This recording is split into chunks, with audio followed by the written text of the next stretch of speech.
I'm sorry, count. Are you ready? Let's get this going. Tonight on the show, I am over the moon. What's up, Shady Tree? We have with us the man, the myth, the legend. We have a conversation tonight with comedian Evan Hughes, and all that begins in 3, 2, 1.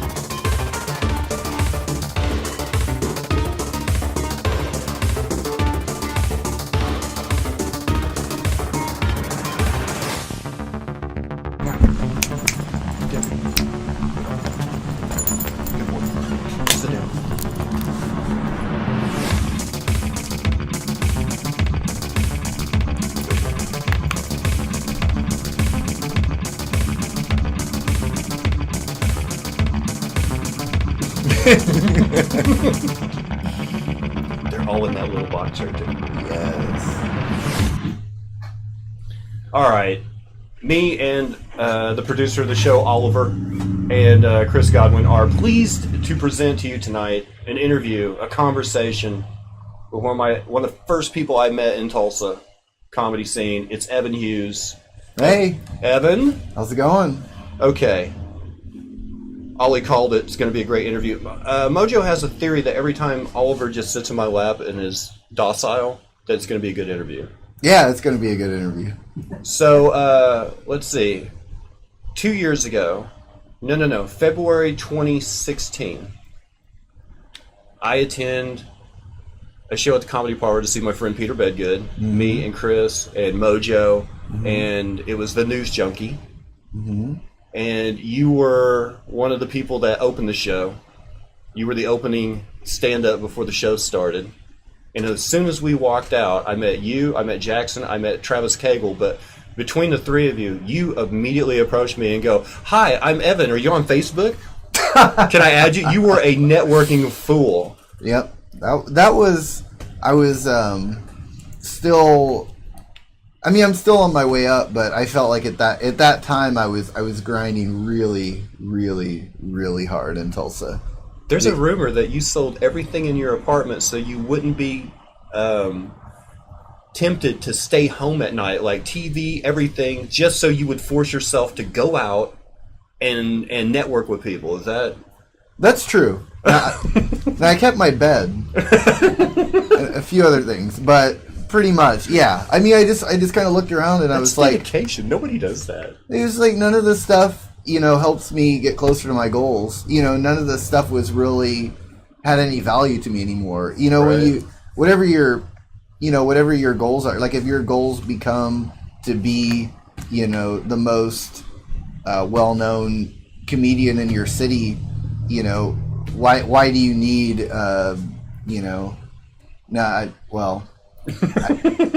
I thought about mentioning something that I'd had that I gotten rid of, but I don't want to do that. You're watching your words real carefully. Yeah, I am. There's a maturity warning on this channel. You can say whatever. Well, I'm trying to think. So what did I get rid of? My television. Okay, my television. That's a good example. So, sitting around watching, and this has been said before, but, you don't need to sit around and watch hours and hours of ESPN. But it's okay to sit around and watch hours and hours of Twitch. It's like a reverse Nathan Johnson. He's not saying don't sit around in front of your computer and watch this show. Okay? That's why I'm choosing my words so carefully. No, but that's like a measure of dedication. Like, I don't know anyone else that has a story like yours. I haven't read that in a comedy book. Okay. Or if you want to achieve your goal. Because that to me is like, to most people, selling it would be like me going, all right, I need to divorce my wife and put my kids up for adoption. Because I don't watch a lot of television, so that would be like the only thing I could like relate to is like, I need to clear this house out. You, out of here. I'm going to go be a comedian. I feel like people have done that before. Really? What got you into it? Like the long version or the short version? No, like, were you a smart-ass guy? Was it like, hey, Evan, you're funny, you should be a comedian? Or was it like you saw someone... You took Roy's class, right? Yes. I'd heard that before over the years. But it was really... It was just me wanting to fix my life from having a dull, depressed, wanting to kill myself life into having a cool life. And I was willing to do whatever it took. And I didn't know that comedy was going to be the thing. It just ended up being the thing. And I think for anybody else that... You just had the wrong look for a hairband. So you're like, I'll try comedy. Yeah. I don't think Poison would call me. They're happy with Bret Michaels. Mojo was telling me that something happened. She wanted me to bring it up on the show. She hasn't asked about... You calm down. She hasn't asked about it. But she said that you used to do a bit about how your wife was a train wreck. And I was like, I remember that bit. She goes, yeah, did you know he really got hit by a train and his girlfriend broke up with him at the same time? And I'm like, twofer. Is that true or is that a bit? That's true.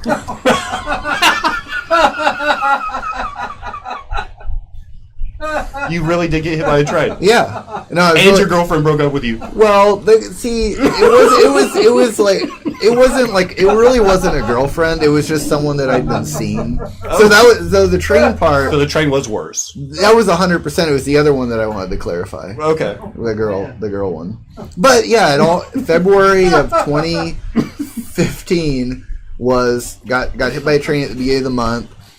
I saw her once or twice afterwards. I knew that wasn't going to go anywhere. My face was all messed up, and it was literally the worst month of my entire life. Yeah, by far. Had you already?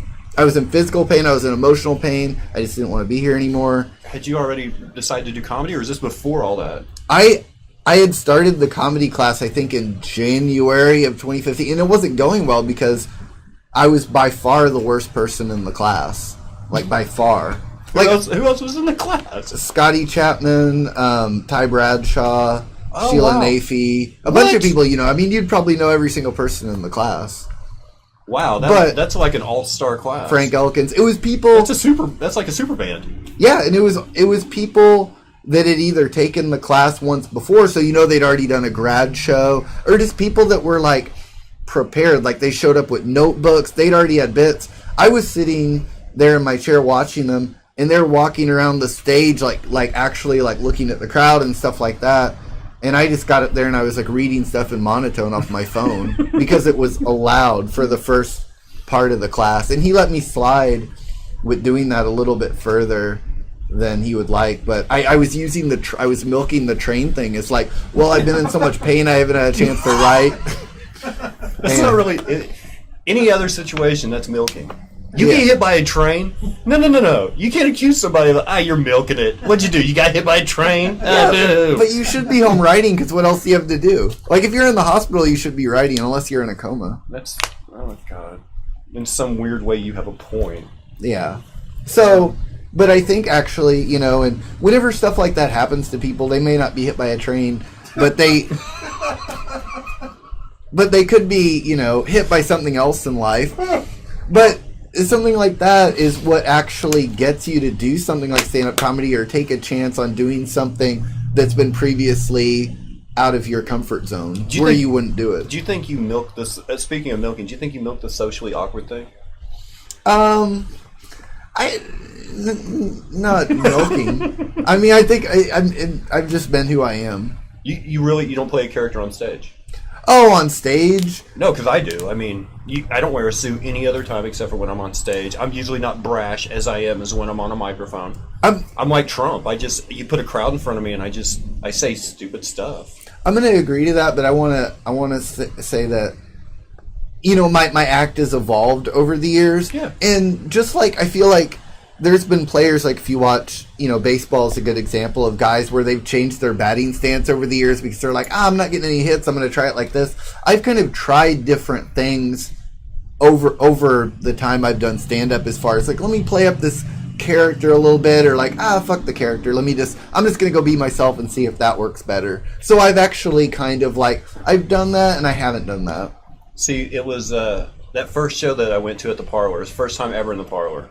Like, we'd been to Looney Bin before. I'd been to the old Tulsa Comedy Club and that kind of stuff. But it was like, oh, we got a place downtown. All right, well, Bedgood's down there. Let's go see. And Lacey Hunt was the first comedic guest. And she was supposed to do 10 minutes. I think she did 4. And then Bedgood comes up there and fills in her time, does 15. But that wasn't what took us off. It was the fact that you were hosting the show. You were the intro guy. And it was like, who's this guy? Okay, he's kind of pasty white. He has wire rim glasses. What's he gonna say? What's up, motherfuckers? And I was like, what? What just happened? That guy blindsided me. See, now that was a specific era in my act. It really was. So, I did those shows at Utopia, which were kind of more like. Oh, I forgot about Utopia. They were just. It was just kind of a rougher crowd of people that weren't really paying attention yet. It really grabbed their attention. Chris so did. So to do Utopia that. Shows. I came up with the idea of, what's up, motherfuckers? And it would get people to at least look in my direction, and then I'd be able to do my act. And then Jerome Dabney suggested, he was like, why don't you also do that?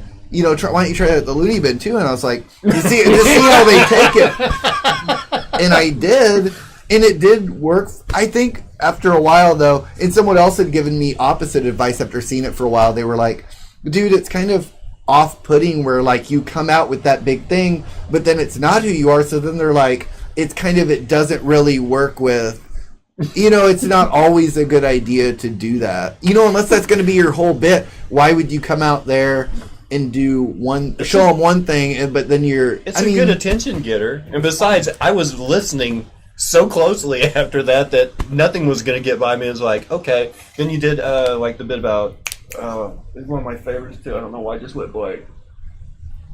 Oh, about the you can either save him or make a video on your phone of him dying. Oh man, yeah. So I've got a great video of a friend of mine dying on my phone. It was like, I thought it had continuity. I didn't think there was like a separation between how you introed and how your opener. Well, and if let's say you're performing at a club and you already have all of their attention, you don't have to do a big thing to get their attention. So it also doesn't really make sense for that setting. But yeah, I think there was a couple times I just felt like I did that a couple times where it was just like it would have worked better if I didn't go with that.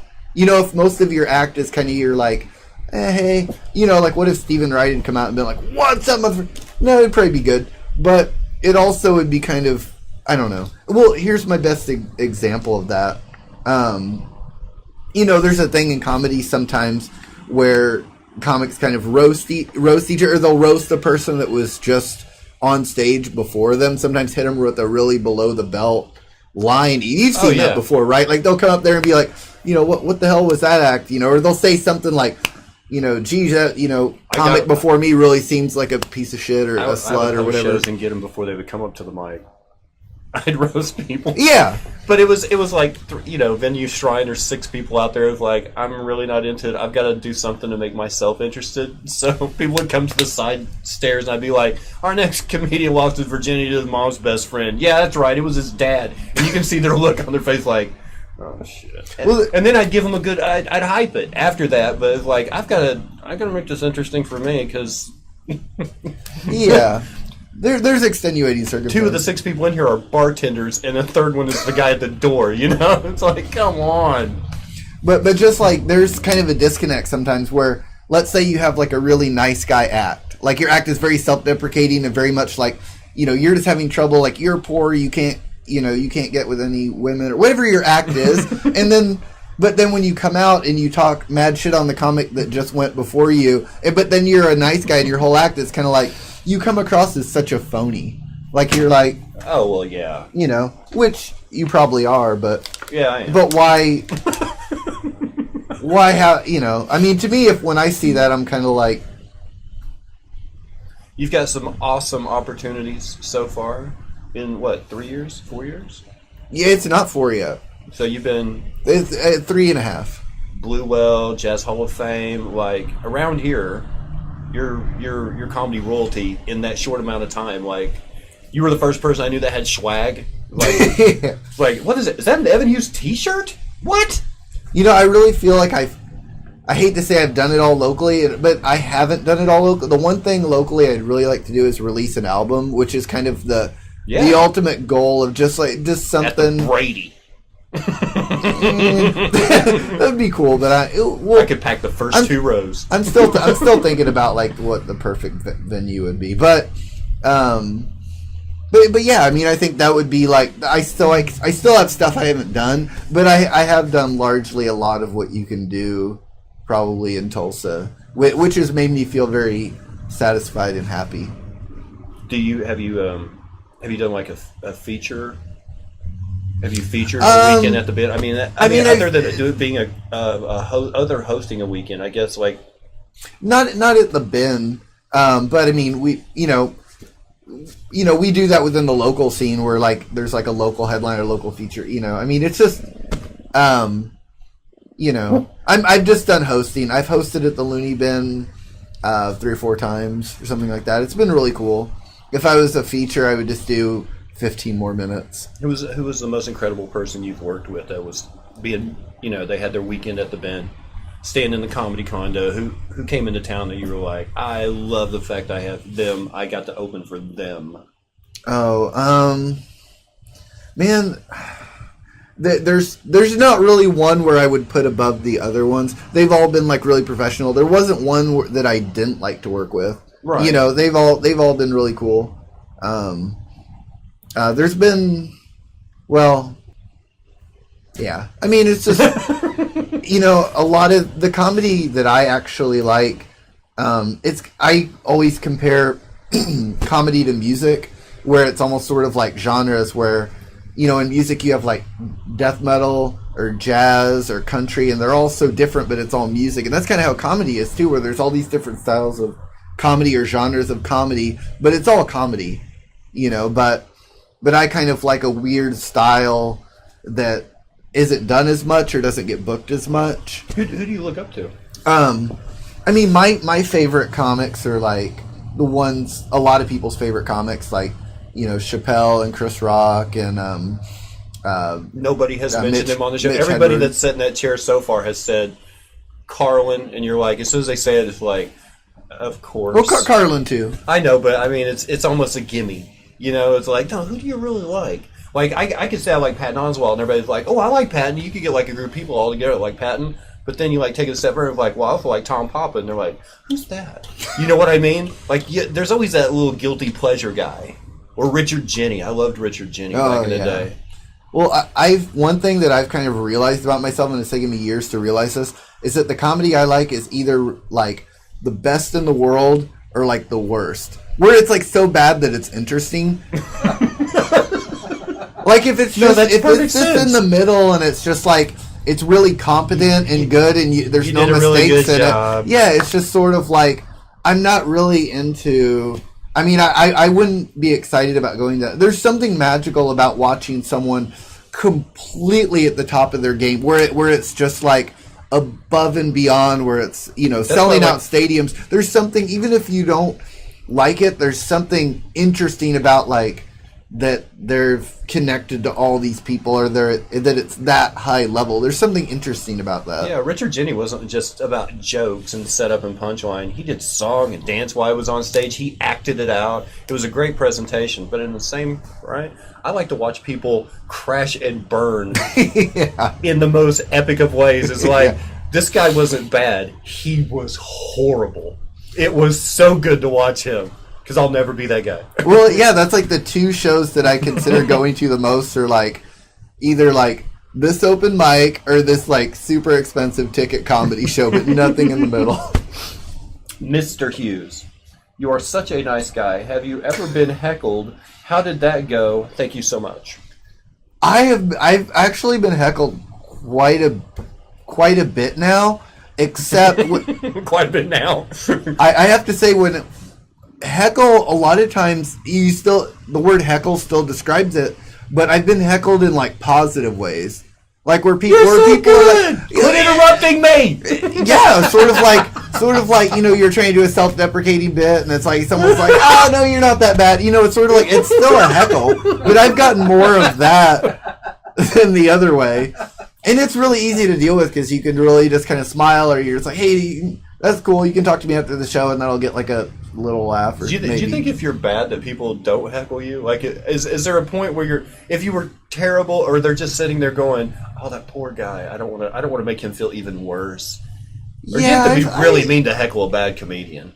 It's always the guys that they're after, or the top of the game guys. Like, let's see what he's got to say about this. Well, unless, they can be bad, but they can be kind of aggressive and like talking shit or something like that. And then they'll get someone in the audience like, fuck you. If they're making like a lot of abortion jokes or something like and it's, you know what I mean? Like someone where it's like there's someone in the crowd doesn't agree or thinks that they're being too much of a dick. Like if they're just up there talking bad about handicapped people or this and that, and they're just really on like a high horse, but they obviously have no, You've played a few bars before, right? Oh yeah. I was at Venue Shrine one night, and I was doing a bit about my kids being born, how the doctor looked like a swinger. Standing, and there was a drunk lady at the bar, and she actually stopped, and she goes, "Wait, I've got kids too!" And you're like, "Oh, good, I've connected with you." Yeah, but no, yeah. So the answer to that, yes, I've been heckled. Who is the best worst comedian in your opinion? That's a good question. Oh, that is a really good question. The best worst comedian. I feel like I shouldn't answer that. I don't really know. There's no real name that comes out. It's just a genre. Whisper to me and I'll say it out loud. What? No, in generic terms, I mean, if you go to comedy shows, you'll know what I'm talking about. Yeah. Just something where it's just like, it's kind of like awkward with like a long silences and no rhythm and stuff like it. There's something about it that's very psychologically interesting to watch. That's more interesting than if it was actually better. It's kind of, like some music is like that too. At that point, does it become more fun to watch the audience than the comedian itself? Oh yeah, I never stop. I was watching one show, and I'm not going to say who it was on stage, but the crowd was literally looking at him like this. Yeah, I was probably there for 10 minutes. Well, I watch everything. I mean, I watch the crowd. I listen to the crowd. I look around more in comedy shows than probably anyone locally that I could, because I'm constantly like this. Like, I just want to see what faces people are. I want to take in everything. Is there a type of comedy that is missing from the local scene? That's a good question. These are really, really, really Thank good you, questions. Thank you, Chad. Man.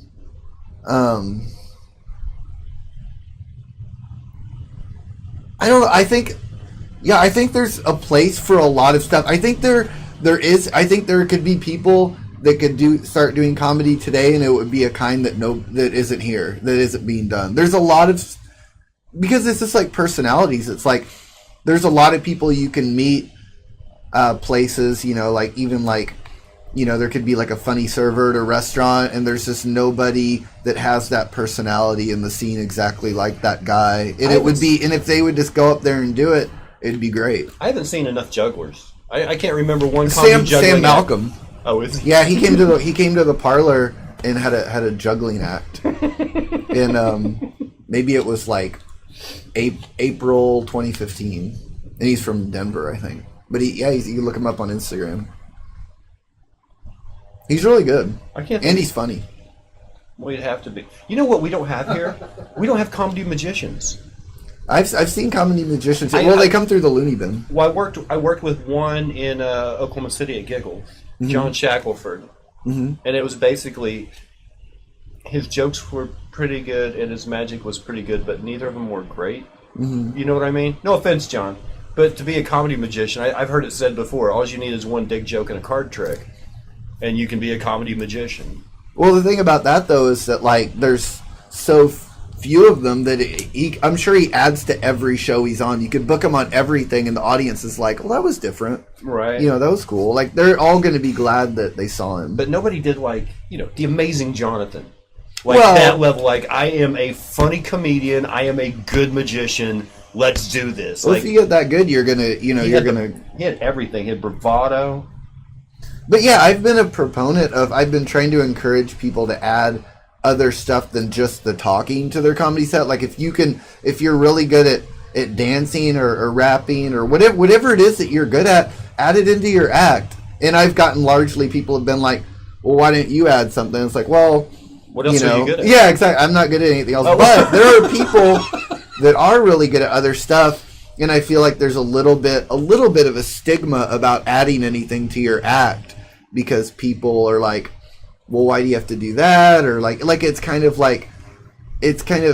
comedy is sometimes feels like a club where there are like rules, like it's like a country club. Well, Bedgood started bringing his guitar to gigs. Yeah, and using it for the punchline. Like if a joke doesn't go, he just blows on his harmonica a little bit, and then everybody's like, okay. So after a point, he does like 2 or 3 jokes in the beginning where he's strumming his guitar, and at the end of every one of them, he plays this harmonica, which is kind of Pavlovian effect because it gets people to laugh at the harmonica, and then if a joke doesn't go, he blows on the harmonica, and it triggers everybody because they're like, oh, that was the punchline? Okay. It kind of worked in a way, and I was like, that's so cheap. I wish I thought of that. No, I think Bedgood is a great example. I mean, Bedgood's one of my favorite comedians, people, everything. And I think it's great that he does that. His act is fantastic. I think it's better than it ever was. I think he's better than he ever was. And we started seeing him like in 94, 95. You did? Yeah. Oh, man. At the Tulsa Comedy What was he like back then? He was doing Pearl Jam humor. Chris took me out to that show, too. He was doing Pearl Jam jokes and... Which is weird because I have a Pearl Jam joke now. Really? 25 years after the relevant? Kind of. Well, I did a... I can't remember. Now I can't think of her name. That's almost as bad as Landry's joke about the Nuremberg trial. It's like, yeah, you could do a little more contemporary, maybe, Landry. I don't know. I knew Landry was going to come up in this interview. Why? He just always does that name. Oh, he's been invited tons, dude, but Fridays are busy for him, and I don't do this on any other night. So he told me like a month ago, he's like, legitimately, I'm not blowing you off. I do not have a Friday open ever. I'm either at work or I'm doing.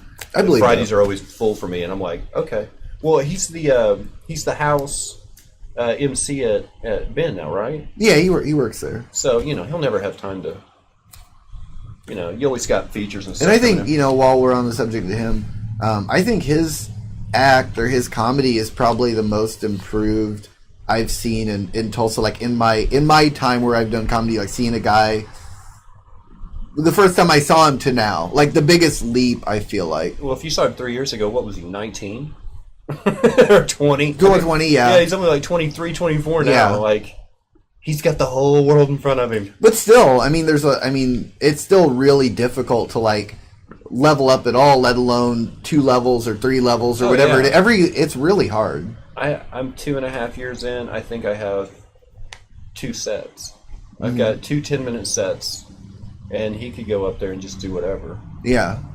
Well, and even just like how comfortable he seems and like everything. I mean, just because comedy has so many different. Did you ever do the ringed show at the wrestling ring? Oh yeah, yeah. I was the one that I found that venue. He went in there one night and there wasn't that many people there, and he's like, I'm not even going to do jokes tonight. And he just sat there and acted clumsy on the ring ropes and got laughs for like 10 minutes. Yeah, I think I remember that.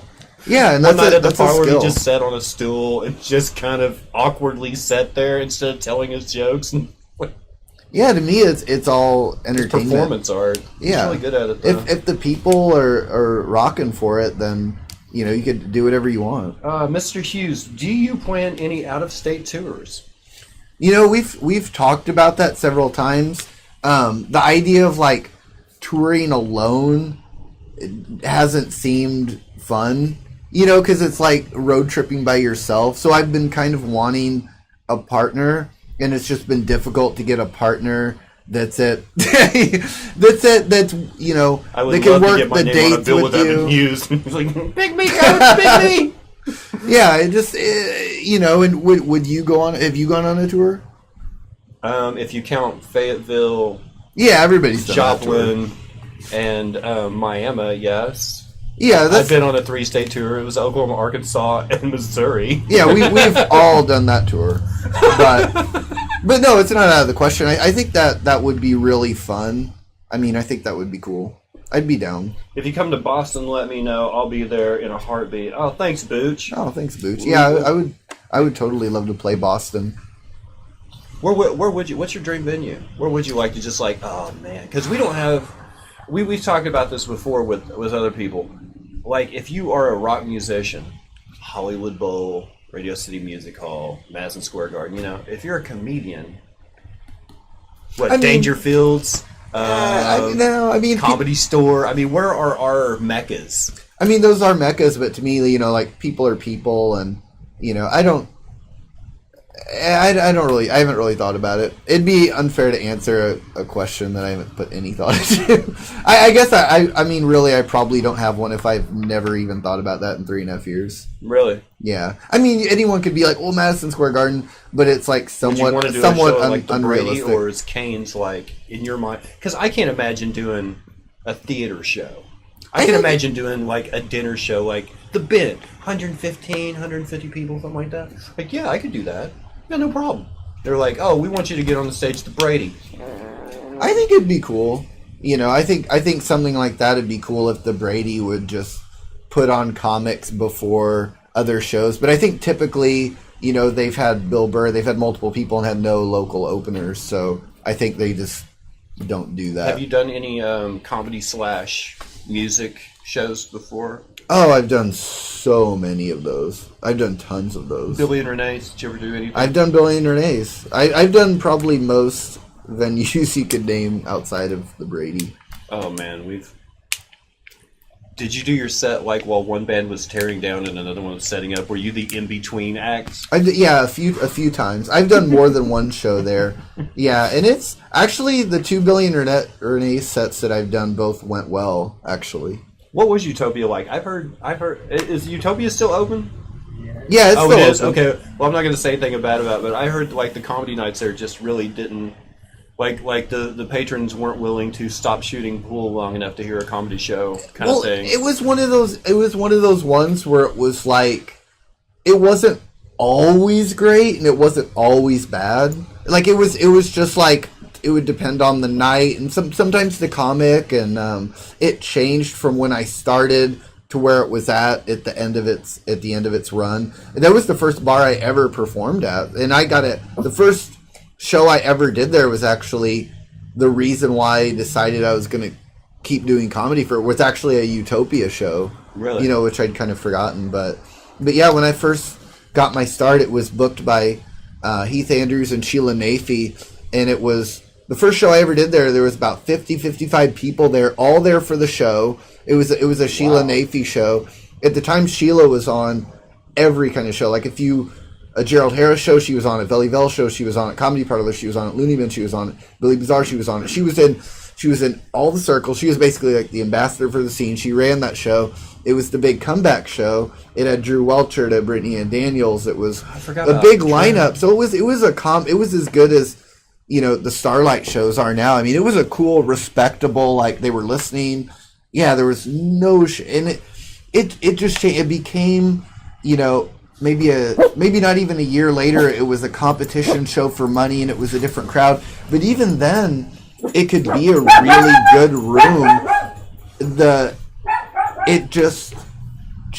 type of room, it changed what type of room it was. And I know that didn't come out right, but no, that's perfect. Yeah. What has been your high point of your comedy career so far? Man, it was probably... It's going to be kind of a tie. I think with the Tulsa Voice did that first article about me, the response that I got surrounding that and just like showing up outside in Tulsa and people's reaction to it, it really truly did level me up. And I think the t-shirts actually leveled me up even more and was also like as great or better than the Tulsa Voice thing, but it's hard to compare the two. The t-shirts were cool. It was insane. I know people in our clique that bought the shirt. Mm-hmm. You would see them out wearing, I got my Evan Hughes shirt on. And then you would see people that you would never see at, like, any of the comedy shows or, most of the comedy shows I was doing. I'm like, not the usual patrons. You're like, hey, that guy's over there wearing an Evan Hughes. I've never seen that guy before. It was like, it wasn't just your friends buying them. Well, yeah, it was selling to other people. It was like, this is pretty cool. If I told you the stories about it, I think at this point it sounds like someone just it sounds like a grandpa exaggerating. where it's like, back in my day we walked, but I'm telling you, real facts here. There were nights where, like, I went to the Yeti. There was one night that always sticks out in my mind, but there was a bunch of other nights like this. R.I.P. Yeti. There was Samantha Green was bartending wearing the shirt. I had 8 different people throughout the night come up to me and have me go out to my car. I made 8 trips out to my car to go get one, to bring it in there to get $20 from somebody. Just hanging out at the bar where people were like, hey, I need that shirt. And that happened over and over. I sold around 300 of them. And, you know, there was other times, like, there was once when I ate at Dilly Diner where the waiter was like, hey, I was at your show the other night. You probably don't remember, but I bought your shirt. And it was like, he was my waiter at the restaurant when I was with my girlfriend. It was such a cool, like, You're oh, like, cool. yeah. You know what I mean? That stuff it sounds fictional. When I did not the first time, one of the times where I did an interview on The Edge, you know, the DJ's wearing my shirt, doing the interview. I mean, it's so surreal that it's like, you know, this is my life, you know, and it's just like really cool. And it's not the kind of thing that you can ever, like, you know, imagine. You miss Yeti? Yeah. Oh, yeah. The Yeti was my favorite. That was a weird little hub. I sold a lot of shirts at the Yeti. I didn't think I would miss it. Like, it's just another bar. But then you think, well, the Writers' Night. Okay, it took away one open mic a week. And then you're like, well, it also took away a karaoke after VFW would shut down. We'd all go to the Yeti for karaoke afterwards. It's like, wait, I played foosball in there. I hung out in the back patio. It was maybe a little more important than I thought it was. I have so much to say about that. I mean, I miss the Yeti. I'm so sorry it's gone now. At the time, I was like, it's just another downtown. Man. But it was our hub. Everybody connected there. Yeah, it had 3 stages. I mean, you could perform right when you came in front of the statue. Right. You could perform in the smoking room on that stage where they did the karaoke. You could perform outside on the outside stage. And I mean, in one night they could have all 3 going, and it was big enough. The location, the people that worked there, the regulars. It had so many different friend groups. You know, it had skaters, it had rappers, it had punk rockers, it had comedians, it had poets, it had singer-songwriters. It had 47-year-old guys in suits drinking Strongbow cider. I mean, it had everything. It really did. It really did. No one cared how old you were, what you looked like, what you were wearing. It was just so... Like, even if you saw a weird group, say, or like if you were like, hey, who are those guys? Someone would be like, oh, that's just... And then they would go over there. Yeah. I mean, it was the best. Is there another place like it? They're going to open... The Yeti people are going to open what used to be White Flag. Okay. And they're going to call it Rabbit Hole. Okay.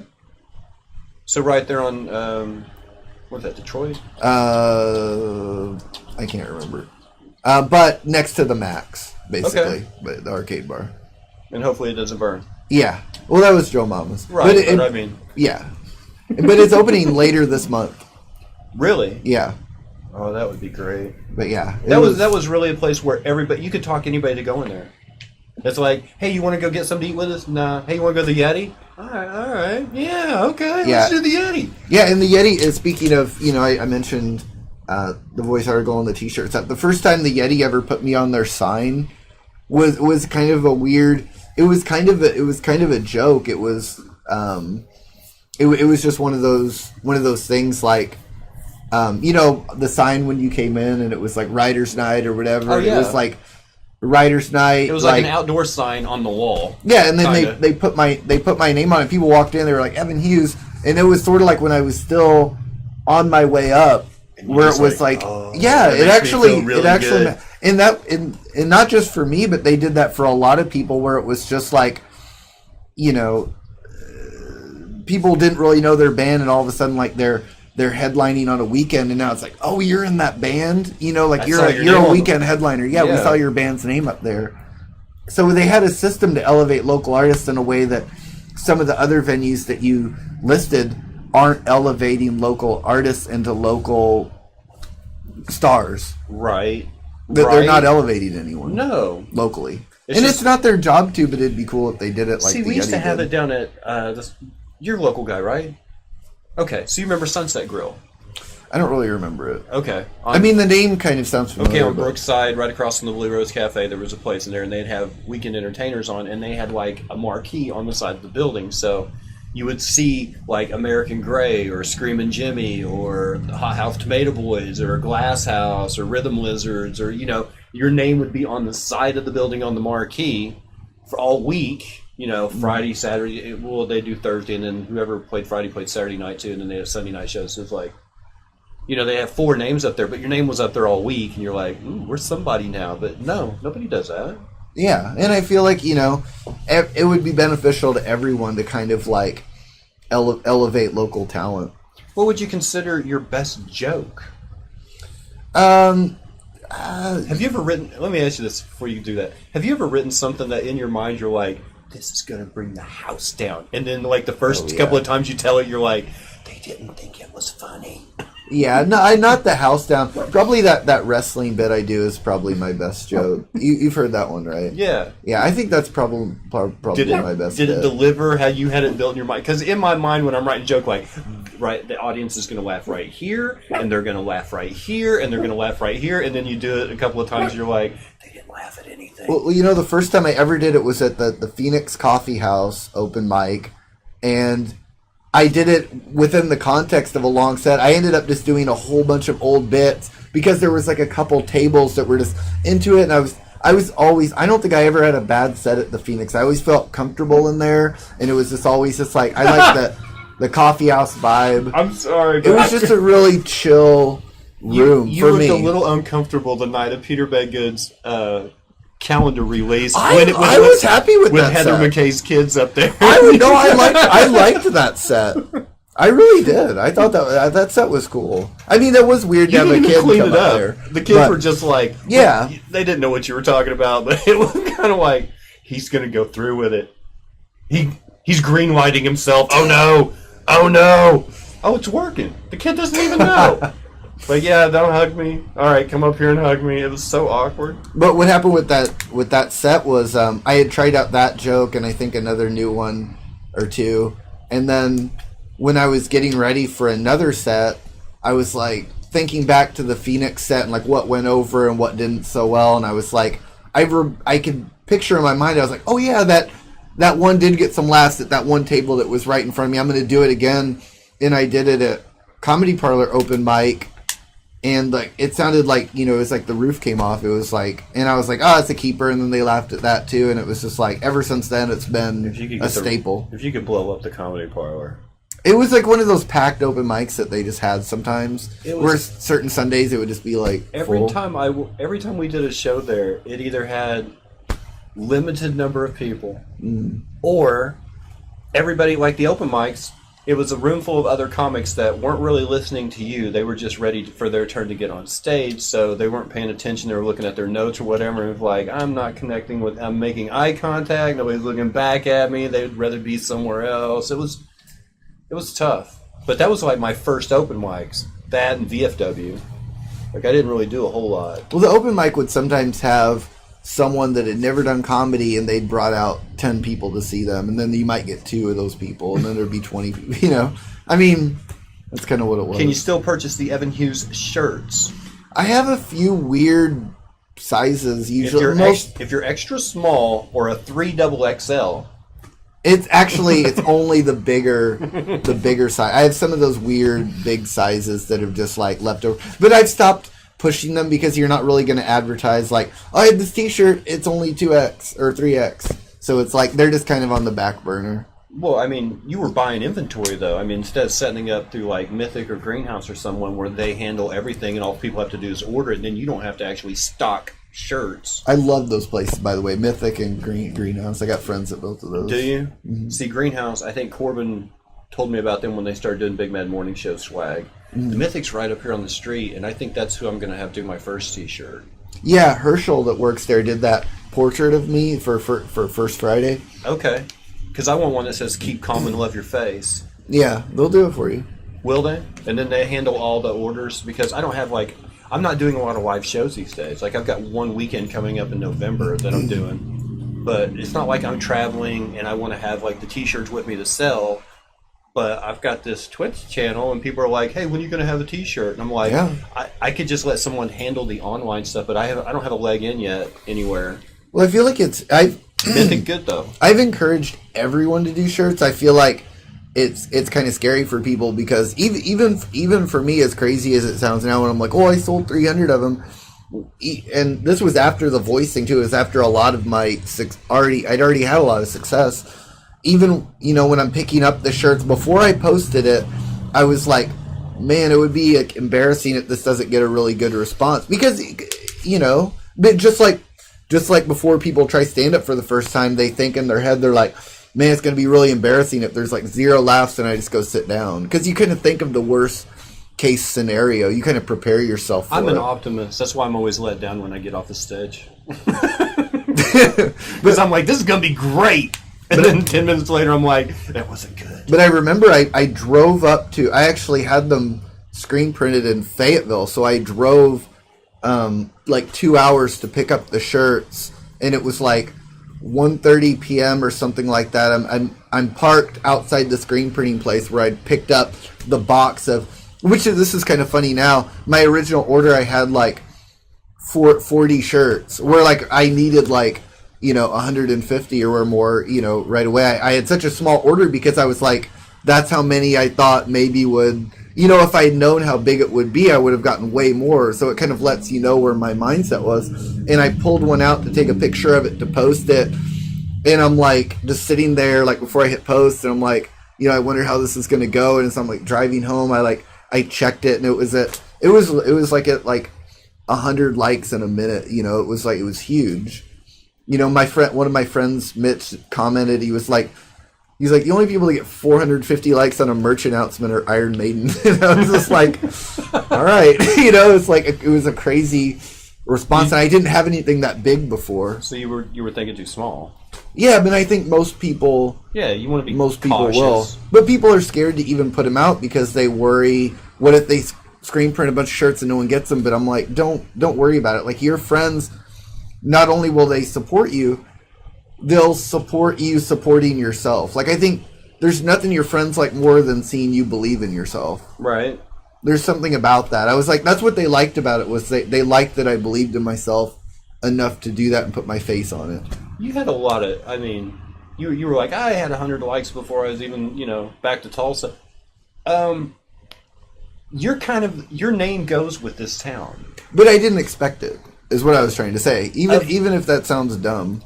At the Blue Whale, like 2 years ago, they're like, "Oh, you're a comedian?" I'm like, "Yeah." And they're like, "Where are you from?" I'm like, "Oh, I'm from Tulsa." And they're like, "Oh, do you know Evan Hughes?" I'm like, "Everybody knows Evan Hughes." Like, anywhere I've went, and they're like, "Hey, where do you do comedy at?" Tulsa. "Oh, do you know Evan Hughes?" It's like you have everybody on your friends list. Well, musicians, like comedians, like everybody knows who you are. Well, the T-shirts, you've networked really well in that period of time that you were talking about at the beginning, where you're like, oh, I was out on the grind, I was doing that every night. Yeah, it paid off. Everybody relates you to Tulsa comedy. Well, I definitely put the work in. I feel like that's one of the things I've done most for Tulsa comedy. If anyone ever asks me, like, it's kind of, certain people, they can tell you what their accomplishments are. I think I went a long way to making it where you can walk into any establishment downtown, or even not downtown, but even like, the Colony or Tin Dog or wherever, and you can walk up to somebody and just be like, hey, is there like a local comedy scene here? They'll be like, yeah, there is. Like, that's, I think, was the biggest accomplishment. And they may not be packing out all the shows, but they know we're here. There's a suggestion on here: sell the giant T-shirts as sleeping shirts and promote them by saying you can sleep with Evan Hughes. All that stuff has kind of happened. Oh, okay. All those jokes. Well, I love the joke, but believe me, I've heard it all. You already said you got heckled. Do you have any story where you put the heckler in their place? I've gotten good responses before on my saying stuff back. I've honestly never really tried to like really slam someone, because kind of what we were talking about early on, as far as like, you want to kind of work within what works with your comedy set. It doesn't really, like, I am a big pro wrestling fan, and it's like take for example, like, any guy that's supposed to be a good guy. Does it make sense if when he gets in the ring, he starts cheating and kicks the referee in the balls or whatever. It's like you kind of you stay within your character. It wouldn't make sense if I'm like if I have a nice guy act, but then someone like mildly pokes at me and I'm like, hey, you're a stupid piece of shit. Like, it's like, wait a second, like, who are you? You know, it wouldn't even make any sense. I don't think it would go with what I'm presenting on stage. So I don't see how I would I don't do crowd do work. that. You don't? No, I've told I do a little. I've told this story before. I've had some really quiet audiences. It happens. There was only one time I was doing the no mic open mic at the Lot 6. And there was actually a woman at a table full of women in the crowd that felt the need right before my closer to go, sad white man. Wow. And just really, so how I chose to handle it rather than to work her over. I just did my closer. It was 2-minute long masturbation joke where I did not break eye contact with her for the full 2 minutes. I just did my whole last joke by staring at her. And I was like, if I'm gonna go down. But the bad news was I wasn't thinking ahead. I'm not only gonna burn this bridge, I'm going to blow the ashes in your face. Katie Van Patten was coming up after me, and she got a very cold response because of me. And I was so sorry about that. Yeah. On the other hand, I was also proud of what I did to that woman, but yeah, I was there is something to that where you can kind of fuck up the show, so it's good to leave on a good laugh if you can, just for the sake of the next person. But yeah, so we were talking. So I think if you're gonna do, and crowd work is also kind of a generic term though, just meaning you're just talking to the crowd a little bit. That's not your set. Yeah, and I think it's if you're going up and it's and there's obviously there's only 9 fucking people there.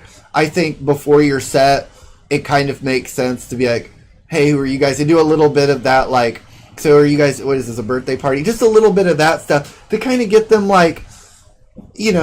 on your side or a little bit all right, we'll hear you out. We'll hear your jokes rather than just coldly going into bit. I think that's better too than trying to come out with the cold bit and then it breaking down and then oh, hey, where are you guys? And then desperately trying to talk to them after the set didn't work well. It's better to just be hey, I'm just gonna address that there's just 9 people here and you're all saying who are you guys? And then try to get them a little bit comfortable do you think and then go into your set. A little bit generic or a little bit hacky in a way that any road comic you see, any feature, any headliner, or where if you go to a comedy club, they all sort of have that, hey, is there any couples here tonight? And then they start working in their joke about couples. You know what I mean? I don't think it's hey, what do you guys do for a living? How about you? And then when they get to an occupation that they have a joke about, they just kind of stop right there and they do some bit. And it's kind of is that Phil? Is that like a band that has an amazing single but has 12 crap songs on their album? Is it just filler? Is it kind of hacky? Or I've never formulated an opinion about it.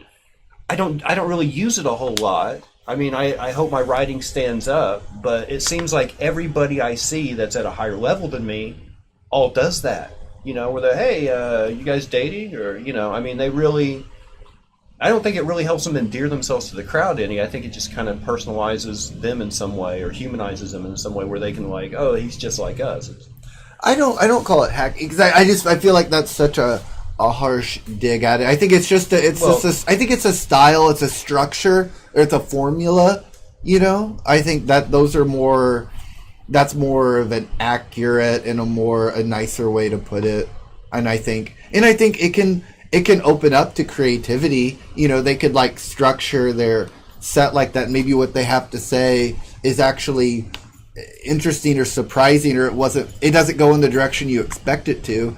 It's just it's a structure similar to a band with a verse, chorus, verse, or whatever. It could still be a good band or a good comic. If you could give advice to a comedian starting out, what would your advice be? What would be your best advice? My best advice is to not only watch Comedy Central specials and Netflix specials. Don't only watch it at the high level and then do it. I feel like you're going to be way better off watching it at the open mic level. Go to like 9 comedy open mics, and then do it, because it's easier to see what doesn't work or what looks bad, or you're going to learn more from seeing stuff wrong than seeing everything done right. It's sort of like, it's in the same way that you're going to be a better basketball player, actually learning basics or doing it with your friends or seeing stuff, rather than just, you can't only watch, Michael Jordan jump from the free throw line and go, oh, that's how you play basketball. Don't only watch highlight reels, is what I'm saying. If you only watch highlight reels, that's not the best way to learn. A lot of them are, like take, Dave Chappelle tackling, social issues on stage. I mean, that's at a really high level, especially where he has kind of the cred, the real, and the attention. The real estate credibility to be able to talk about that stuff, where it's sort of like he's earned that right, and it's like a totally different animal. I've just seen so many people that have mainly spent a lot of time watching Bill Burr and stuff like that. They've seen everybody work at a high level, and then they come to an open mic to do it for the first time, and they're trying to work a Netflix style set when they've never been on stage before, where it has like, don't do a bit and then walk around the stage for a while because you've seen a pro comic do it. Like, they're pacing an hour-long special, and you're pacing a 4-minute mic, and it's turning people against you. I mean, it's so much easier.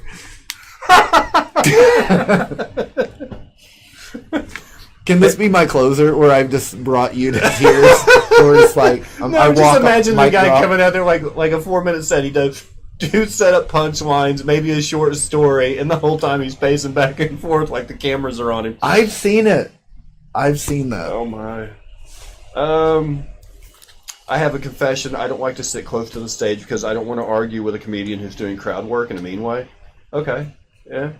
That's fair. Yeah, when they ask you at the bin, like, would you like to sit close to the stage? I'm always like, I'm going to sit back here and just watch the show from back here, if that's all right. I like being really close up. Do you? Yeah, because then you're really, well, as long as I have some access to still kind of see the crowd. It depends on what I think the show is.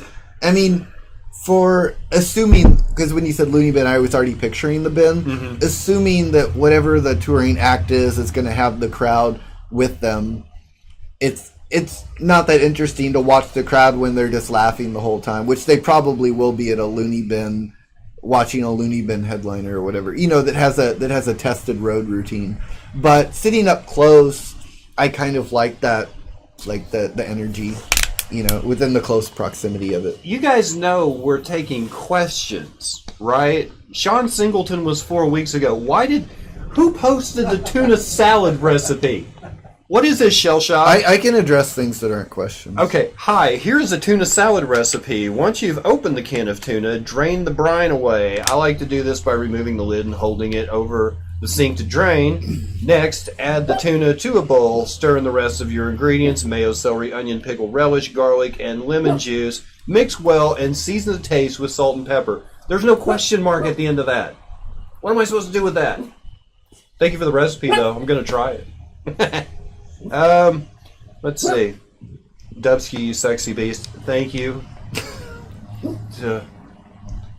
Is there a I like my tuna raw with some spicy mayo.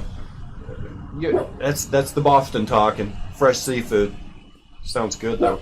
Mr. Hughes, you are so right about the pacing. I actually have witnessed this several times in an open mic set. Thank you. I know Roy has finite rules of comedy. He does. He's there was a person that was doing part of the Wednesday Local Showcase, and their style was they're going to go and tell a little story. So they get on the mic, they pull up the stool, they kind of prop against the stool, and tell their story, and then they get off stage. And after, I remember really going, it's stand-up comedy, not sit-down comedy. You need to project yourself more, have more of a presence on stage. I'm a mic stand holder. Like, I move it out of the way, and then I don't let go of it. Like, that's my prop. Like, that's a crutch. Are there finite rules to comedy? Like for instance, I remember at the Blue Well one year, Tony, what was that guy's name? He had the gold Air Jordans on. Tony Hinchcliffe? Yes, Hinchcliffe was out there, and he started working on me because I had the suit on. He was like, "Hey, who's the guy that looks like a funeral director?" He's like, "What do you do?" And I'm like, "I'm a coppersmith." He goes, "What?" And I was like, "I'm a coppersmith." And I didn't want to say I was a comedian, and he goes, and I said something smart ass. He goes, "You're a comedian, aren't you?" And I'm like, "Yeah." And he's like, "Oh God." I just heckled a comedian, and I'm like, is there an unwritten rule that if you're on the mic, you shouldn't make fun of someone in the crowd if you know they do comedy? I don't know that rule. No, I don't really think there's any rules. I mean, I think like you said about Landry just like playing in the ropes. Like if you have the people laughing, then it's comedy and it's funny. I think, Roy is trying to teach, and he's old school, so he does want, and especially because it's a club environment and they're trying to have certain types of acts, and it also goes with the show where they don't have it act a certain way before that doesn't go with the headliner's act or kind of undermines it in some way, where you're sort of like, if we were talking about food, so you're the salad that comes before the steak. You can't be Twizzlers. Well, Bill told me up front one night after a show, he's like, "You need to clean up your set if you ever want to host here, because the features and headliners don't want all the fuck used up before they get on stage." Yeah, and that was blunt. But there may not be rules to comedy, but there are rules to playing comedy clubs. Right. I mean, that's fair. It's the club rules. Yeah, it's not the rules of comedy. It's the rules of the club. Can you talk about why I can watch male stand-up comedians all day, but then a female comedian loses my interest in a few minutes? Am I the only one? That really surprises me. Yeah, I've heard that before, but I disagree. For myself, I mean, I actually, I'm pretty picky about the guys I watch. I tend to watch and more I'm pretty female. picky about the females I watch. I tend to watch more female stand-ups than males. Do you? There's been a few. I mean, of course, Maria Bamford has always had my interest. I saw her. Wendy Liebman. I used to love watching her set. There are people, but I'm not even. I went out of my way to see Maria in Arkansas, and it was a fantastic set. It was one of the best sets I've seen live. But I will change what I said. I end up seeing more men than women, but I go out of my way more often to see female comics. Where I'm paying money or I'm driving out of my way for a show I'm not on to see it. I think there's a limit to any of them. I mean, there are a few people that I would pay a BOK ticket to see.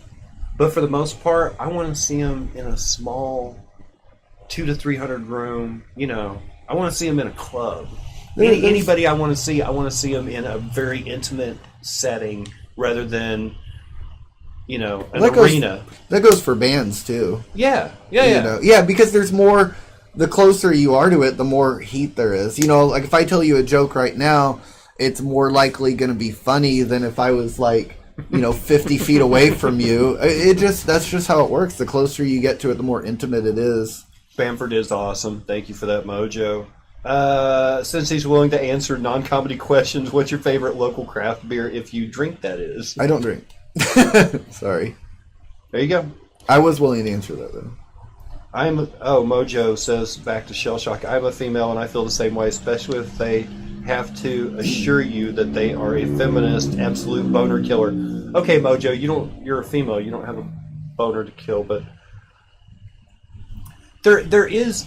Well, let me ask you this about comedy. People that stake their entire backstory on their comedy. You know what I mean? Like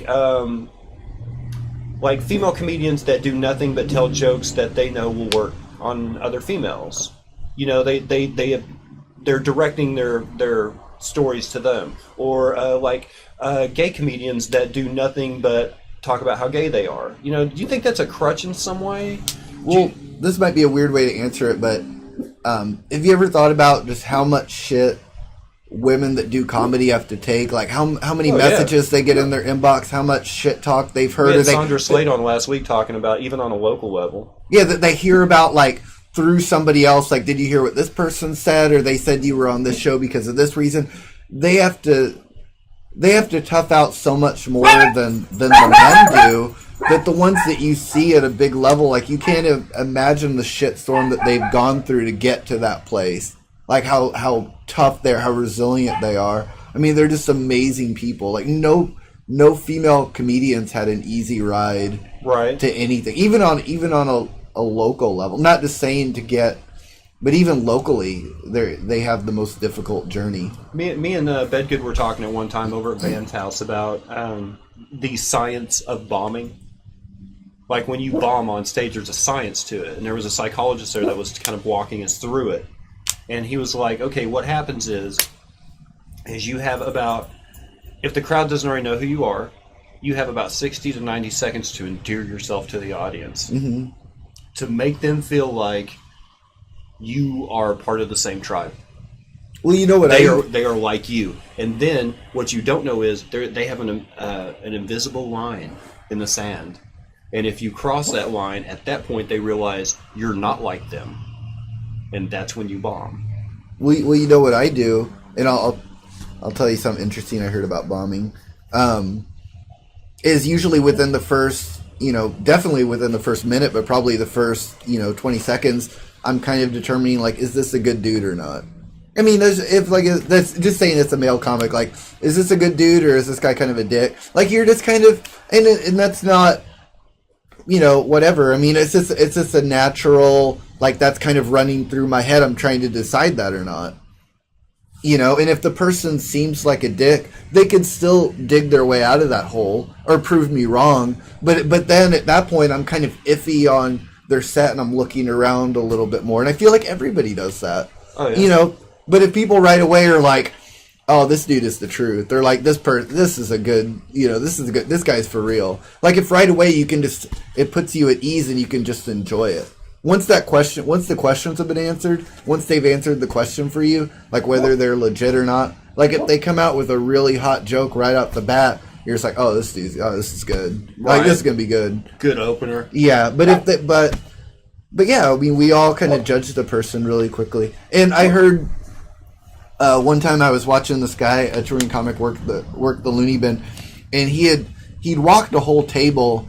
And he didn't lose the entire room, but he'd lost a lot of the room by just going over the line or whatever. He'd said something that some people didn't like. And I think what it was there was a table of people that reacted badly to something he said, but then he came down on them so hard that it kind of turned some other people against him, like he'd gone too hard, where it just you've probably seen that happen before. In using that as an example, do you find it's better to go after the person who you've already lost, or just to play to the rest of the crowd? Should you try to get him back? Well, should you draw him back in some way? Well, he never gave up on him. Like, he kept working and working and working, and by the end of it, he did get them all back. And I asked him when off stage, I was just kind of curious about that situation that he'd been in and what he thought of that. And he was like, honestly, man, he's like, I kind of like when stuff like that happens because it's a challenge to see if I can get myself out of it or not, where it's kind of like a game, where it's kind of boring if I just go out there and I'm doing my scripted club act and there's nothing to try to figure out or try to do. Like, it becomes kind of like a puzzle. And I've heard that from a lot of people in different lines of work, where they enjoy when something goes wrong because it gives them the opportunity to fix it. Like, they know they can fix it, and it's just kind of more interesting than just the same old. Are there any specific areas or topics that are off limits for comedians? I just watched Daniel Tosh's stand-up from 2016 at work today, and he's brutal. Well, I remember when I did, I always liked doing Gerald Harris shows. He would just tell me, he'd be like, 2 rules, don't be racist and leave on a good laugh. Like, those were like, don't go over your time and leave on a good laugh. I mean, but it was a very simple, it was just like, okay, I mean, that's kind of not that hard. Another thing about the bombing thing that he was talking about, that same comic, was you haven't really bombed in his opinion, until you agree with the audience that you're bombing, until you sign off on it. Like, they're basically trying to get you to sign the paperwork, and until you're up there going, yeah, you're right, I'm not that good. Until you're like, man, this is really going badly. Until you've given up. Well, I don't really have the ego to assume I was good to begin with. I just think bombing is when I didn't connect with those people. Mm-hmm. When they realized, but when he's not like us. He's something different. But when the crowd is shitting on you and you're like, yeah, you're right, I suck. At that point, you can't get off stage and be like, oh, I didn't bomb. Like, the crowd was acting like you bombed. You were acting like you bombed. That was a bomb. But at the same time, let's say you went and did a show. Let's say you're the best comic in the region. You're phenomenal. And you go do a show at a retirement community where barely anyone can even sit up and they don't know what's going on, and you get 2 laughs. It doesn't mean you suck, and you would probably never during your set say that you're not a good comic. It's just that that's not your room. But why would you probably wouldn't sign off on that. I know, but some guys... I didn't get that out right, but you kind of know where I was going. Right, but some guys, they play the blame game too much. It doesn't matter where you play. You should be able to in some way connect with the people who you're in front of. In some way you can endear yourself or say something kind, and maybe not be funny, but you can still make that connection with the audience. The people that I get fed up with is the whole... No matter where they play, if they have a bad set, it was the audience's fault. Yeah, you might have a lot of unrelatable material, but yeah, my stuff's funny. The audience just didn't like it. Well, it's kind of like the value of a car.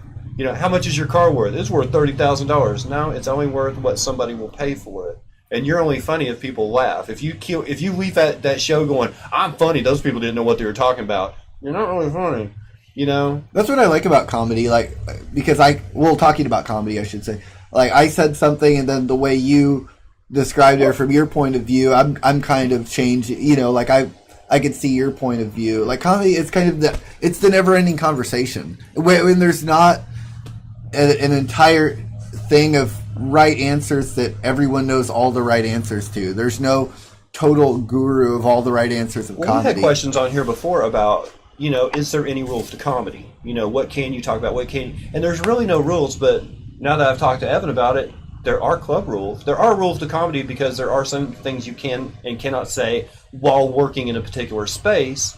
But as far as anything you want to write, you can write whatever you want. Whether you can use it in some clubs or not, that's the only rule. I had a show in Claremore a couple weeks ago, and they told me, no cursing, no politics, no religion, and it was kind of like Masonic Lodge, no politics, no religion. Yeah, it was like a church sponsored event, and it was very like family, it was children, but that was the rules of.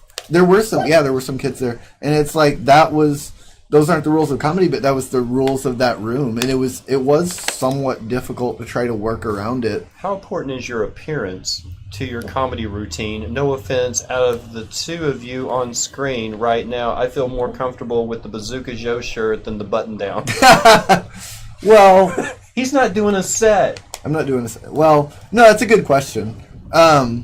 I think as long as you fit your character, I think it helps. I mean, and that's another one of those things, like, where there's, even if this was a rule or this works 9 times out of 10, there's always exceptions to that, where someone looks nothing like they're acting, they're still killing because they're that funny and they're that good at comedy. If you're funny, and you can break every rule, dress code wise, or you can break every rule and still have a good set.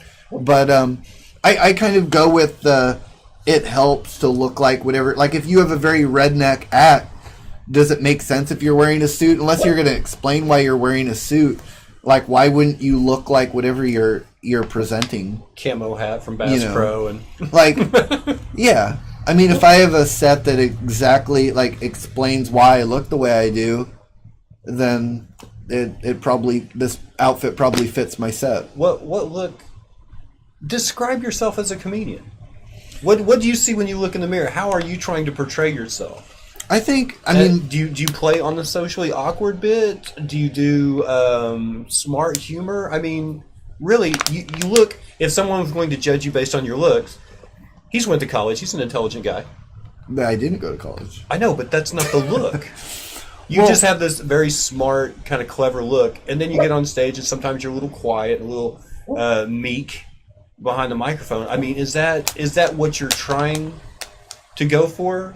Well, everything's evolved so much that it's sort of like, it's easier for me to describe it from when I started. So when I started, I had my first 10 minutes was really like single guy can't get the girl, very self-deprecating, jokes about my looks, jokes about friend zone. Yeah, friend zone, yeah, all that stuff. And then after that, it was sort of like, well, I've got 10 minutes about that. Do I really want 20 minutes all in that same thing? So it was like I started branching out what I was talking about. And I have awkward jokes. I have smart jokes. I have all these different styles of jokes that now it's like a big joke melting pot. It's nice to be able to have like, to kind of build like an arc to the set where it does kind of like take you through. And I think people get it. I think especially like if your opener kind of lets the crowd know what you are or where you're going, kind of. And if you're going to take a turn in the set, sometimes I'll address that as far as like, all right, guys, we're going to take a turn a little bit here. And then I go in a different direction. And by then, they're usually on board with it. The friend zone's been done. But then you came up with the friend zone company car. It's so killer. And I still do that. I still do that bit, even though I don't relate to that bit anymore because I've been living with a girl for, I've had a girlfriend for 1.5 years now, so I'm not writing single guy bits anymore. Do you write like the Rick Gutierrez, the tic-tac-toe method? I'm not familiar with that. Okay. Explain that to me. Do you know who he is? He wrote for Gabriel Iglesias, a couple of his specials and stuff. Okay, he came through the Looney Bin, and he was telling us how to write. He's like, make a tic-tac-toe graph, right? And then the middle square is your opener. It's something that doesn't have anything to do with any of your other material. It sets on its own. It's just a joke, right? And then each square you label with a topic. Family, relationship, job, whatever. And basically his point was, if you come up with 1 minute for each square, how many minutes do you have? 9. Because if you have 2 minutes for each square, for each topic, how many minutes you got? It's like 18. He's like, yeah, 20-minute set. If you have 5 minutes for each square, how many minutes do you got? And we're like, 45 minutes. He goes, no, you have your own special because nobody's writing 45 minutes worth of material. Well, I really like that. And he said, but on a smaller scale, doing where you don't have, nobody's going to let you, hey, I'm new, can I do 45 minutes? I'll be like, get out of here. He's like, what you do is you mix it up. You take like, okay, I'm going to do these 3 squares tonight, or I'll do these 3 squares, or these 3 squares, or these 3 squares, and you just like pick different jokes out of, he said he had like 5 or 6 tic-tac-toe graphs that he could just pull squares from, and if he needed to do 5 or 10 minutes, he would just take little bits here and here, and if you saw him 5-10 nights in a row, you still wouldn't get the same set because of how he mixes everything up. I've done versions of that before. I didn't. A funny story about that is Landry and I did this show together in some town, and we were each to do 45 minutes. And my set list was literally like 37 words or, names of my jokes. Literally, I was looking at a list that long of like stuff that I was going to do. Like, imagine like memorizing 37 and then I saw his set and it was like 6. And he was like, well, each one of those is, 10 jokes, because if it says school, he does all his jokes related to school and being a teacher and blah, blah, blah. Right. And I was like, that's how I need to be doing it because this is fucking ridiculous. But I'd been doing it the other way for so long where a lot of people ask like, well, how does it get like that? Well, when you start, you have, let's say you do have 10 minutes and you remember your 10 minutes and you've written out 10 1-minute jokes and you could remember those 10 perfectly because it's easy for you to remember the 10. And then once you write a new one, then it's easy to remember 11, then it's easy to remember 12. So at what point does it become really crazy? And like for me, I managed to do that memorization of that many things until it got to in the 45 range. And now I'm like, I'm going to need to start grouping them like this tic-tac-toe style because it's too difficult to remember 45 things. Do you spend a lot of time still writing? Yeah, I do it the way I do it. Do people watch? Do you draw inspiration from? Because you said when you go to shows and stuff, you like to watch the crowd. Does it inspire you to? Okay, this is a very awkward situation between these two people. That's kind of funny. I'm going to turn this into a bit. Yeah, the most common way for me to write now is I'll just, and I've given this advice to other people before, where it's just like if you go through your text messages and you just scroll back, anytime you see like an LOL or a haha, think about trying to get that on stage. Like, what about what you said to that person was funny, or what is that topic? I've presented on stage many jokes that were just little text messages that I sent to my girlfriend of stuff where I was just like, hey, I'm at this store right now and I just noticed blah blah blah, and she'd be like, LOL, that's funny. And I wouldn't even like work on the bit that night, but I'm just like, when I get some time, I'll spend some time scrolling back through and screenshotting some stuff and looking at it and being like, are any of these bits, or are these all potential like things where I could just quickly set it up, because you could just give it a little setup on stage and then tell them what you told that person, and it's not all going to be gold or it's not all going to work, but it's stuff where it's like that could be 5 or 6 bits that you could just try out. And for someone that works in short form like me, I've kind of figured out how to do a quick little setup of something and then get to the what I consider to be the meat of it.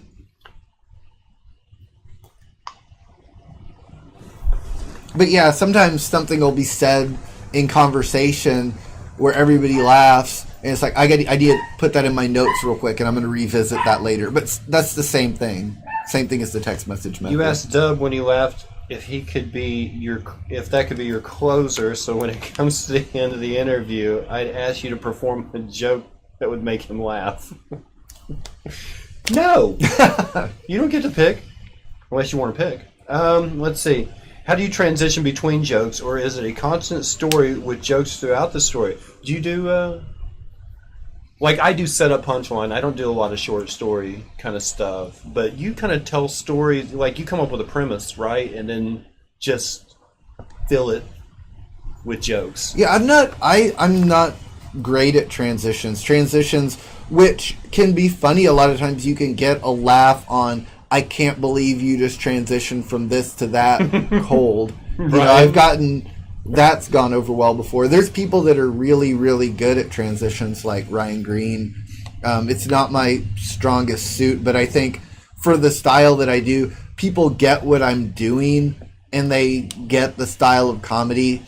It's not supposed to have continuity, is it? I mean, in your case. Yeah, that they've seen it before. It's not like they're seeing something where they're like, what is this? Like, they get that there's a joke, there was a laugh, and then you're resetting. And I've gotten compliments on that before. Like, I was on one show where someone that just worked really, really fast. Like, it was this constant, it was just like the whole time, it was like wheels were spinning. And then with mine, it was like, I would get a laugh and I would stop, like, wait for everybody, like, and then I'd give everybody a chance to, like, it was paced. And you're not going, and you're trying to figure out, you're trying to kind of feel the room for, like, you don't want to go too slow, but you don't want to go too fast. It's kind of a timing thing, and you just got to kind of feel it. You got to feel the room.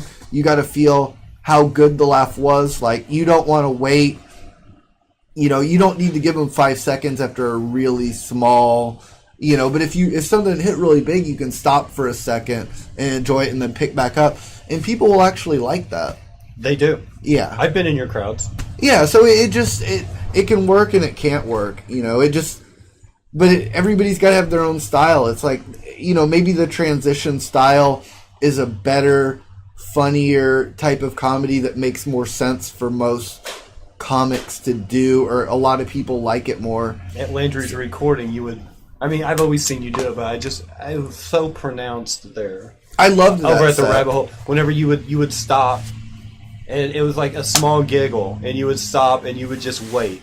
And then it would build and it would grow, and then you would wait for it to die down, and then you yourself would have a laugh on stage, and then you would continue. And it was like, that's pretty neat. Yeah, I was really happy with that set. Sometimes just everything clicks, and the stuff that you're good at is working well. Like everything is just, I don't know. Sometimes it all just works, and sometimes it does. Sometimes you're just a little bit off. I've talked to people in bands that feel like that before. Like sometimes it's like they're just on, like all the timing is there, and they've just got the pulse of the room. And other times they're just a little bit. I've had one good show like that. Yeah.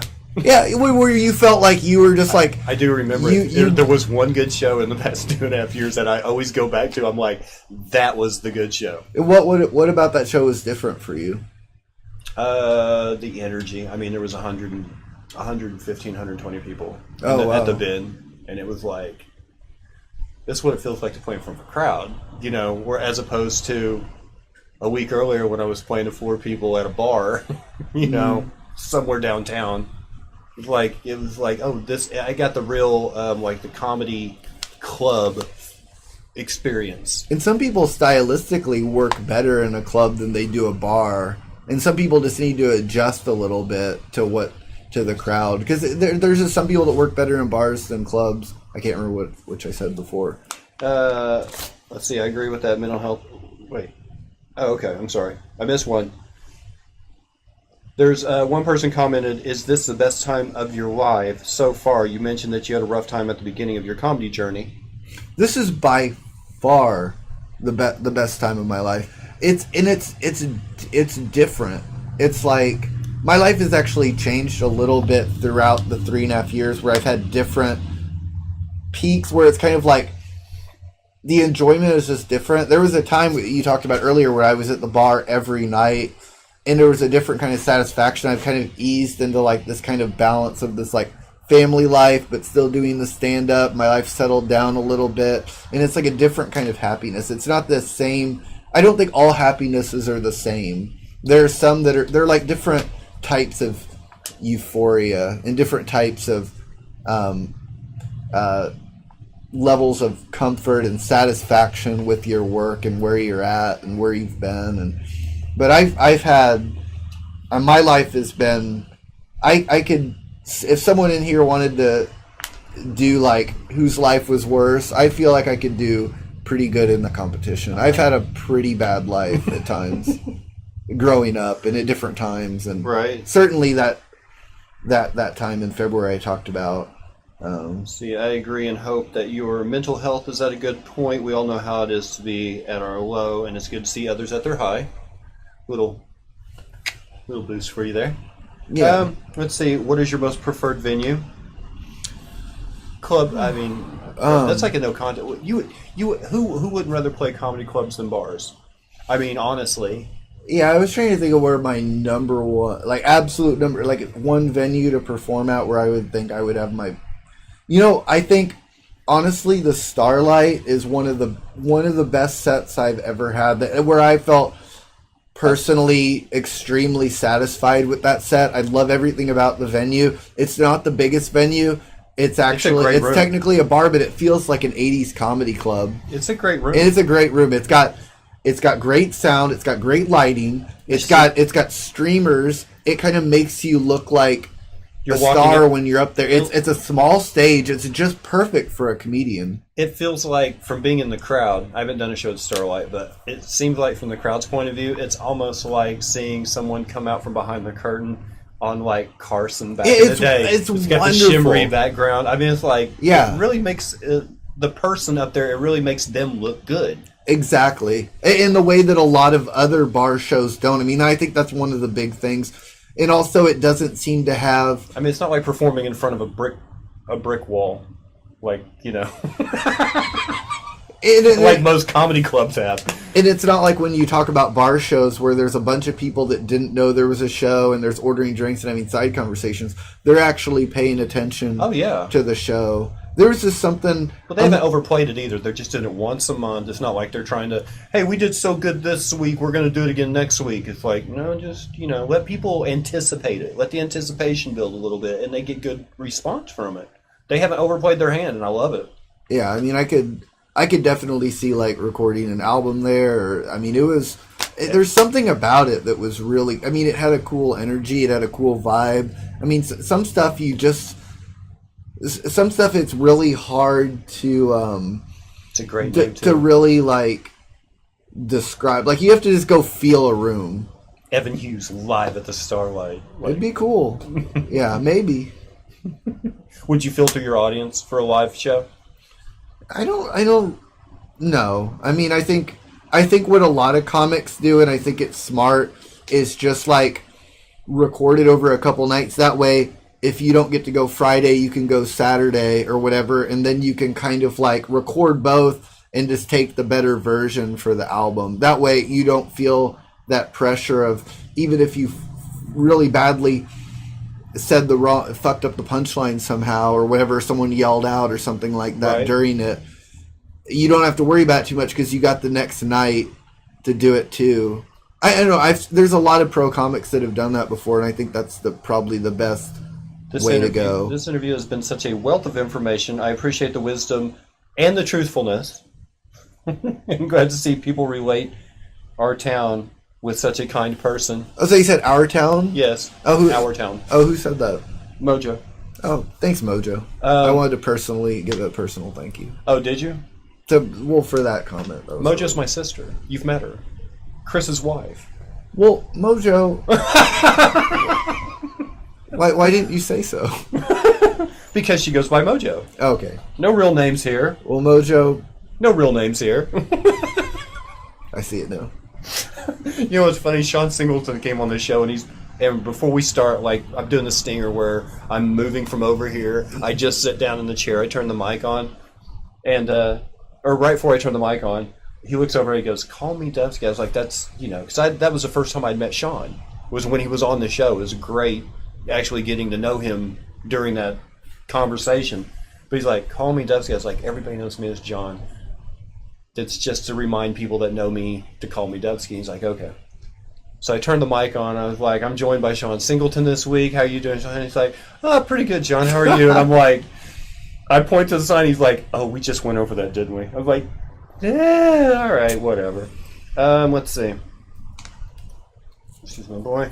Would you like to see our comedy scene go? Where would you like to see our comedy scene go in the next few years? Oh, I would love to see, it's growing. 100 more comics join. I'm one of those people, like, we could have so many more venues, so many more shows. I mean, they're opening with the liquor laws changing, all these breweries opening. We could have a comedy show at every brewery. We could have so many more stand-up start. And we're right here in that district. I mean, most of the craft brews right now are like 11th and Lewis, 6th and Lewis, Utica, Peoria. I mean, they're all right here. We've got Marshalls and not Prairie's downtown, but I mean, it's really a thriving industry. You see us making a. I would love that. I think that would be phenomenal. I don't think having more comics and more venues could hurt it. I think it's shrinking. I mean, you look at a scene where a comic moves and people worry if the scene is still going to be there. It's like that's a dangerous place to be. Like we need, because shows are going to go away. Comics are going to move. They're going to stop doing it. So having an influx of people, and just that it's changing lives. I mean, you think about my story and what it's done for me. Why can't that happen to somebody else? Someone else that's unhappy in an office job where they're being bullied by their boss and they're, they've been hospitalized and they've been in physical pain and they start doing stand-up. Yeah. And then suddenly people care about them and their story. Wouldn't more comics be bad for you guys? Not at all. No, because iron sharpens iron. Here's the thing: if you get an influx of, like he said, 100 new faces. Let's just take that for example. You get an influx of 100 new faces. What percentage do you think of that 100 would still be doing comedy a year later? Maybe 15. Maybe 15 or 20 would actively pursue it, and those 15 or 20 would help motivate the people before that because. I never wanted to be, super great at it because I was like, well, I took a class at the Comedy Parlor. I'm just a guy who likes to tell jokes on stage. I don't think I'll ever get paid to do this kind of thing. And then, 3 3 months later, TJ Clark comes out and is like, that dude of like, no, I want to do this, you know, and it inspires you to work harder when you work around, I think, more talented. I'm not going to say more talented people, but yeah, more talented people. Well, it brings you up as well. It raises your game. Yeah, it adds to the art scene in Tulsa. I mean, there'd be that if there's 100 more comics, there's that many more people coming to shows as far as like their friends and fans. There's more awareness. There's going to be more venues. More venues are going to pop up. I mean, there's just the comedy scene. It's still basically like a punk rock community of like, it's still kind of like, I mean, we're not, you know, prominently featured throughout, you know, we wouldn't be on like the front page of the news, but if the scene grows that big to where it's getting close to the size of the music scene, I mean, if we're growing that much, we're going to be that much more of a big deal, and the shows are going to be bigger, and more people are going to be talking about it. I mean, if you can't throw a rock without hitting a comedian, how big is comedy going to be? You know, and it's only going to make us work harder. Like, if you really want to do it, it's like the whole iron sharpens iron thing. Like you said, I mean, we're just going to be writing more jokes. The jokes are going to get better. The shows are going to get better. More money will come into it. We don't need people to make people feel uncomfortable that are wanting to try comedy and make them want to quit. That's the opposite of growing the scene and making the scene better. If you see somebody come out that's struggling through a set and it's their first set, or they've only been doing it a couple times, pull them aside and encourage them. You know, you can give them a few little, but just make them feel comfortable and let them know that you're proud of them. Do you have any videos? Oh, sure. Okay. Yeah, okay. Somebody asked for a link to Evan's videos. That will be in the description of on YouTube on Sunday when we post the conversation of tonight on YouTube. I'll put that in the description. You guys can have links to his stuff. Yes, please link the video. All right. I don't see any more questions here. It's time. It's time to spam them with promos. All right. Where are you going to be? It's time to promote yourself. Talk about anything upcoming, any exciting new shows, places you're going to be. I wish I would have known. I don't have my calendar, but maybe we can just put it on the description. I'll figure out where my next show. Yeah. I know I have a few coming up, but I'm gonna, that place that we talked about that's gonna be the new Yeti. I'm gonna book a show there.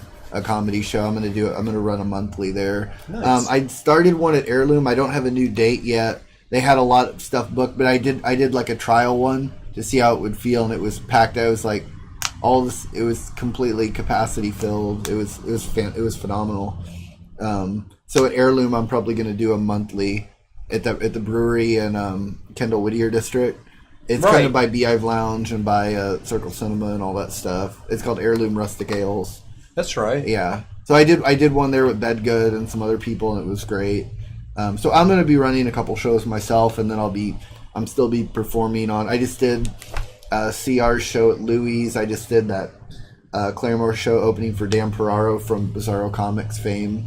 Nice. Which was a great show. And I just did one at the Shrine a couple nights ago. It was with bands. Oh. So I got a lot of stuff, and I'll let you know. There's my promo for right now. Okay. Evan Hughes. Giving himself a Thank you, guys. How about this? We'll be back in just a little bit. I need to see Evan to the door, let him raid the fridge, etc. And then we'll be back. Sound good? Thanks, sir. Thanks so much. I got a piece so bad.